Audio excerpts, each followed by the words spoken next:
Praise the lord. జనవరి 7వ తేదీ 2026. ఈ రోజు దేవుని వాగ్దానము.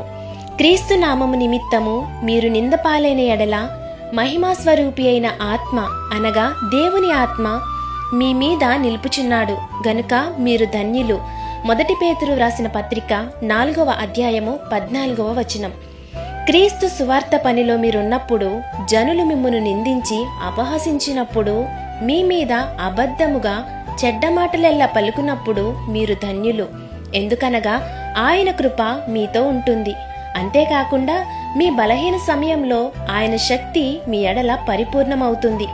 కాబట్టి ఆయన యందు మీరు నిలిచియుండు వారిగా ఉంటే మీలో ఆత్మ అయిన దేవుడు ఉండి తన పనిని ఆయనే చేసుకొని మిమ్మును ధన్యులుగా చేస్తారు. కాబట్టి ఈ దిన వాగ్దానం మీ జీవితంలో నెరవేరాలని కోరుకుంటూ దేవుని సువార్త పరిచర్యలో మీ సహోదరి. ఆమేన్. God bless you.